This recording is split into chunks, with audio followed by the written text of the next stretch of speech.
Namaskar. Myself Dr. Prerna Upadhyay. I am consultant ophthalmologist, fellow glaucoma from Center for Sight Delhi and currently working as AP and HOD in Autonomous State Medical College, which is a government medical college in Firozabad, Agra.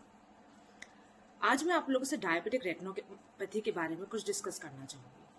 Diabetes, as you all know, is a very common disease and almost every second person is a diabetic in India. India is also known as the capital of diabetes of the world.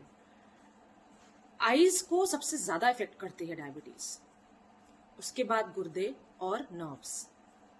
Eyes में कहाँ कहाँ effect होता है diabetes का? सबसे पहले जो सबसे ऊपर की लेयर है कॉर्निया, उसके ऊपर हमारी टियर फिल्म होती है, उसको कम कर देती है वो, जिसकी वजह से हमें ड्राई आई होती है. उसके बाद लेंस. कैट्रैक्टोजेनेसिस डायबिटिक्स में जल्दी होता है, इसलिए सफेद मोतियाबिंद जल्दी बनता है. ग्लोकोमा भी डायबिटिक्स में जल्दी होता है. और उसके बाद हमारा पीछे का पर्दा आता है जिसको हम रेटिना कहते हैं, और अगर उसमें हमें चेंजेस मिलते हैं तो हम उसको डायबिटिक रेटिनोपैथी कहते हैं. अब डायबिटिक रेटिनोपैथी कैसे होगा? कोई भी डायबिटीज का पेशेंट है तो सबको पता है कि इसमें बहुत सारी पैथोजेनेसिस होती है.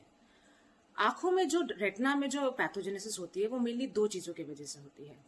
डायबिटीज में वेसल्स, हमारी जो पीछे की पतली पतली वेसल्स होती हैं वो लीकी हो जाती हैं, उसकी वजह से एक्सुडेट्स आ जाते हैं और मैकुलर इडेमा हो जाता है, जिससे हमें डिमिनिशन ऑफ विजन होता है, दिखना कम हो जाता है.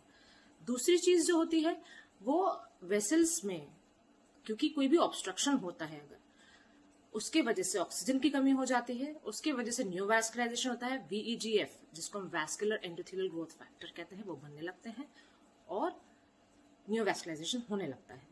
Because these vessels are not mature, तो ये हमारे लिए अच्छा नहीं होता, रेटिना के लिए अच्छा नहीं होता. अब क्या होता है कि जनरली इंसान आई डॉक्टर के पास तभी जाता है जब उसको बहुत दिक्कत ना हो, इसलिए शुरू में माइल्ड जब केसेस होते हैं वो चीजें मिस हो जाती हैं. अगर आप माइल्ड स्टेज में पहुंच जाते हैं डायबिटिक रेटिनोपैथी के, तो आपको शुरू में केवल एक लुब्रिकेंट और एक निपेफेनाक, एक NSAID आई ड्रॉप है वो दिया जाएगा और आपको लाइफस्टाइल मॉडिफिकेशन के लिए कहा जाएगा.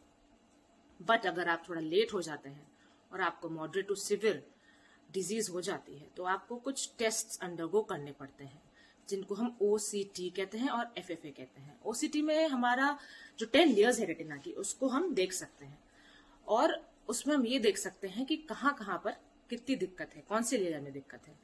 दूसरी चीज जो होती है FFA, उसमें हम देखते हैं लीकेजेस कहाँ है. उसके अकॉर्डिंग आपका जो रेटिनल डॉक्टर है आई का, वो आपको कुछ एडवाइस कर सकता है, जैसे लेजर्स और जैसे इंजेक्शंस, एंटी VEGF इंजेक्शंस कहते हैं जिनको एवास्टिन कहते हैं, और बहुत सारे और आते हैं.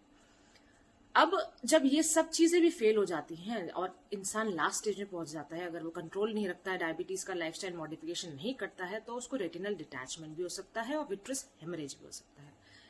इन चीजों में दवाइयां काम नहीं आती.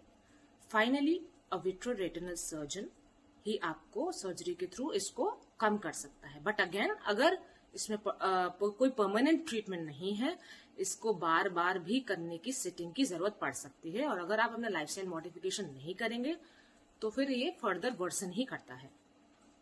इसलिए जो लोग भी डायबिटिक्स हैं, सबके लिए एक ही एडवाइस देना चाहूंगी मैं, अपने आई डॉक्टर को फ्रीक्वेंटली दिखाते रहिए. मॉडरेट टू सिवियर वालों को तो एवरी मंथ दिखाना है, बाकी माइल्ड वालों को तो annual checkup is mandatory. Eyes is a kind of camera, you know, it can tell you कि आपकी बॉडी में किस स्टेज पर ये बीमारी है. Not only diabetes, even hypertension can be diagnosed on your retinal examination. इसलिए अपने आई डॉक्टर के पास जाते रहें, अपना चेकअप कराते रहें. ऑल्सो जिनका नंबर बहुत जल्दी जल्दी बढ़ रहा है, उनको भी एक कॉज ये भी होता है कि उनकी शुगर बहुत जल्दी अप डाउन हो रही है, तो कोशिश कीजिए कि शुगर का फ्लक्चुएशन बहुत ज्यादा ना हो. उससे हमारे चश्मे का नंबर बहुत जल्दी चेंज होता रहता है, ऊपर नीचे होता रहता है. बाकी सभी से ये कामना है, it is Covid time, be safe, wear mask, 2 गज की दूरी बहुत है जरूरी. Thank you so much.